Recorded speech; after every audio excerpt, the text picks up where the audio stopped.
Me Too was a hollow movement. Not every sexual predator will get justice. Only the ones who are inconvenient to the Democratic Party's goals. Eric Swalwell, the same Democrat who spent years screaming, "Believe women" and support survivors during the peak of Me Too, just got hit with allegations of sexual assault and misconduct from multiple women, including a former staffer who says he raped her while she was too drunk to consent. Here's what makes this nuclear. These aren't new rumors. They're from years ago, and they conveniently exploded right as Swalwell was the clear frontrunner for California governor, just weeks before the primary. The suspicious timing of this scandal says a lot more about the Democratic Party than it does Eric Swalwell. They don't care about women, they care about power. The fact that he has now dropped out of the governor's race and resigned from Congress, is that justice in your view? No, it's just the beginning. Of course, the accusations against Swalwell are serious. He withdrew from the California governor's race and resigned from Congress because the evidence looked pretty bad. But the obvious question is, why now? Apparently, Swalwell's sexual impropriety was the worst kept secret in Washington, even going back to his days in California politics. The whole party knew. And yet, progressive mainstream media made Eric Swalwell the star he is today. They astroturfed his ascent out of thin air. They let him pontificate and wax poetic on their shows for years and years for the single reason that he hated Trump, and they needed that narrative for content. To me, if you're going to run around our state masked and not showing yourself, not showing ID, and terrorize women, then you should not have a driver license. For 20 years, Eric Swalwell was the Democrats' darling. They ignored his sexual skeletons and national security indiscretions. Remember when it was reported that a woman named Christine Fang, who worked as his fundraiser, was an alleged Chinese spy? Thankfully, he did get kicked off an intelligence committee in Congress for that. It would have been crazy if he jeopardized our national security like that and didn't. Little respected, lightweight Representative Eric Swalwell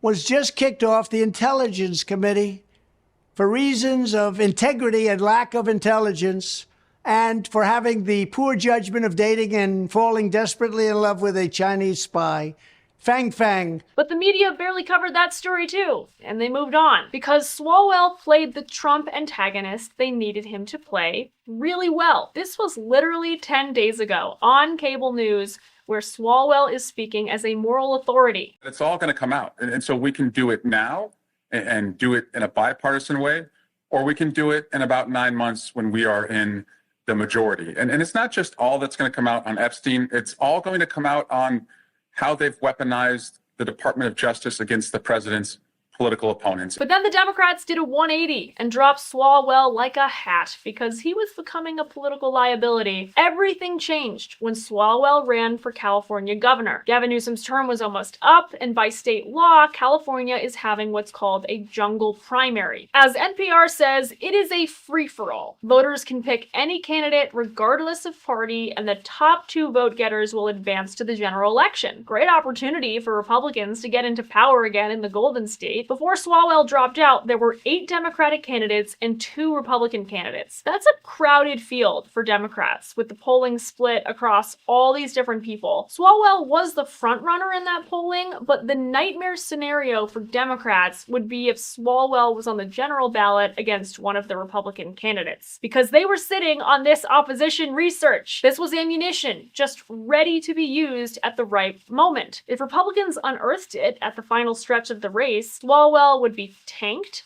and California would probably get a Republican governor. Wouldn't that have been beautiful? That's when the Democratic machine jumped in to save their skins. Now let's be clear, Anderson. This thing has been an open secret and whispered about amongst the campaigns for months, that this Swalwell thing could break. And we have both talked to campaigns who have said off the record, part of the reason that they stayed in the race, even though their poll numbers were low, was that they were expecting that there could be this big story that breaks about Eric Swalwell that knocks him out of the race and that gives them all a fresh start. And like clockwork, Democratic leaders are saying, oh, what a surprise. My goodness, he was a sexual predator all along? Golly gee whiz, how shocking. Some Republicans and others are saying that Democrats turned kind of a blind eye, that they knew what he was up No, to it's or not what the true. That allegations is were? absolutely positive. And it's true that they may say that, but it is absolutely not You had true. no idea. None whatsoever. None whatsoever. Cut the crap. There were no political incentives for Democrats to expose Eric Swalwell until right now. They had the opportunity to nip the problem in the bud, and they took it. What happens in California now?